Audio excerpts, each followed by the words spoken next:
Hello' everyone, আটাইকে স্বাগতম জনাইছোঁ। আজি আপোনালোকৰ মাজলৈ লৈ আহিছোঁ ব্ৰেড আৰু মেগীৰে বনাব পৰা এবিধ স্নেক্স ৰেচিপি। বনাবলৈ বেছি টান নহয় আৰু খাবলৈ এটা বেলেগ নতুন টেষ্ট এটা আপোনালোকে পাব আৰু খাবলৈ ভাল লাগে। আৰু সৰু ল'ৰা ছোৱালীকো এনেকুৱা ধৰণে বনাই দিব পাৰে। যিহেতু মেগী সকলোৱে খায়ে, যদিও স্বাস্থ্যৰ কাৰণে সিমান ভাল নহয়, তথাপিও কেতিয়াবা আমিও এনেদৰে বনাই খাব পাৰোঁ। গতিকে আপোনালোকেও এনেদৰে বনাই চাব।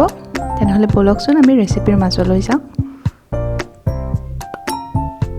এই ৰেচিপিটো বনাবৰ কাৰণে এতিয়া প্ৰথমতে মই মেগীখিনি প্ৰিপেয়াৰ কৰি ল'ম।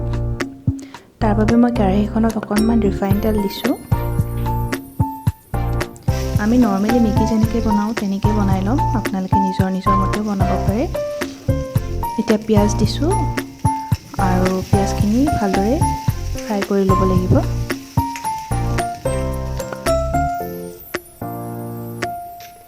অকণমান মই আদা দি দিছোঁ। আপোনালোকে আদাৰ ফ্লেভাৰটো বেয়া পালে স্কিপ কৰিব।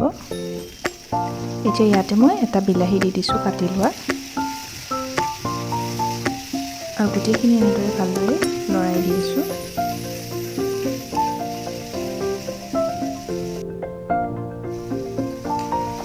এতিয়া এইখিনি ভাজ খাইছে। ইয়াতে মই কিছুমান মছলা ব্যৱহাৰ কৰিম। অকণমান নিমখ দি দিছোঁ। মছলা মানে তেনেকুৱা বিশেষ মছলা নহয়, মই মেগী মছলা ইয়াতে ব্যৱহাৰ কৰিছোঁ। এয়া মই 1 পেকেট মেগী মছলা দি দিছোঁ।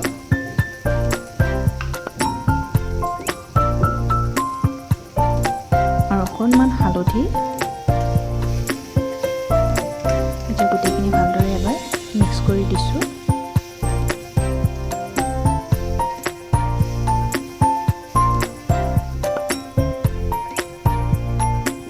ইয়াত যদি ভাল পায় আপোনালোকে অন্য পাচলিও দিব পাৰে, যেনে গাজৰ হওক, কেপচিকাম হওক। মই অকল বিলাহী আৰু পিঁয়াজ দিছোঁ। এতিয়া মেগীখিনি ইয়াতে দি দিছোঁ আৰু এনেদৰে গোটেইখিনি এবাৰ ভালদৰে লৰাই দিছোঁ।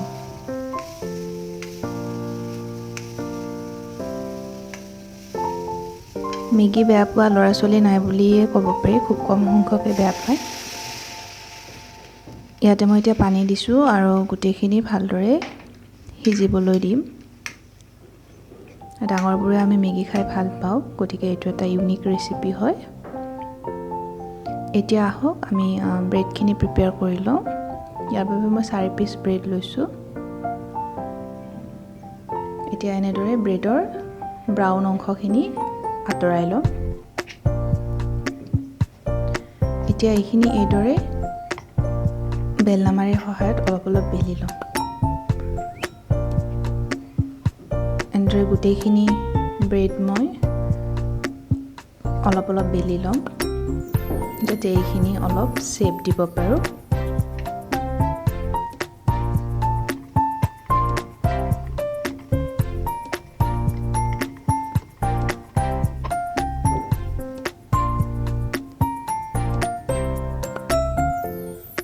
ইয়াতে ব্ৰেডখিনি যদি অকণমান ডাঙৰ চাইজৰ হয় তেতিয়া বেছি ভাল হয়। মোৰ ডাঙৰ চাইজৰ ব্ৰেড নাছিলে, গতিকে মই এইটো চাইজেই ল'লোঁ। আৰু এইখিনি কৰোঁতে খুব সাৱধান হ'ব লাগে আচলতে, কাৰণ কেতিয়াবা ব্ৰেডটো ছিঙিও যাব পাৰে। আৰু যেতিয়া আমি শ্বেপ দিম তেতিয়াও সাৱধানে এইখিনি কৰিব লাগিব। এয়া দেখিছেনে, মই এখন এনেকুৱা ধৰণে কৰি দেখুৱাই দিছোঁ।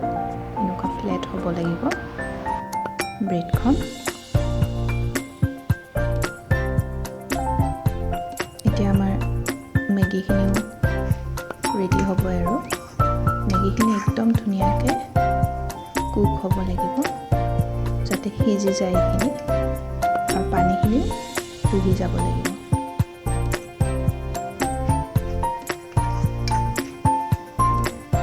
ধনিয়াৰ ছিজনত ইয়াতে ধনিয়াও দি দিব পাৰে।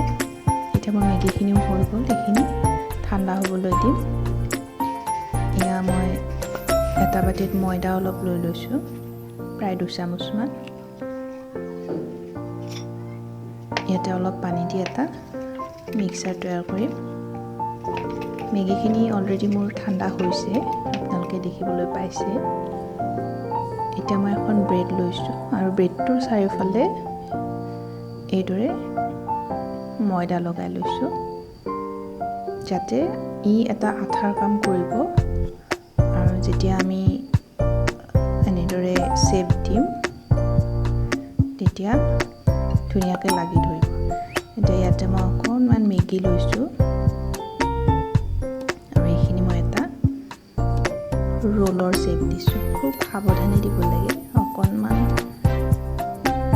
মানে লাগিলে এইখিনি ভাঙি যোৱাৰ চান্স থাকে। দেখিছে এইদৰে গোটেইখিনি চাইড আমি চেপ দিছোঁ।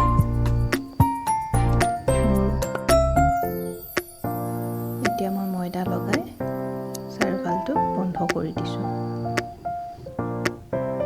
এনেদৰে আমি বাকীকেইটাও তৈয়াৰ কৰি ল'ম। এতিয়া মই টাৱা এখনত অকণমান তেল দি দিছোঁ। আমি ৰোলখিনি অলপ ফ্ৰাই কৰিব লাগিব।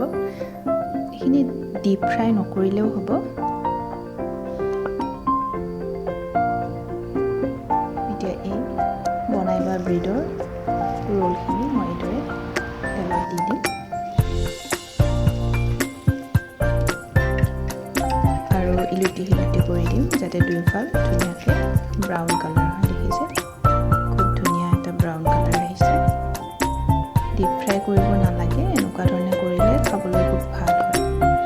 এতিয়া মোৰ গোটেইখিনি ব্ৰেডৰ আৰু মেগীৰ ৰোল হৈ গ'ল।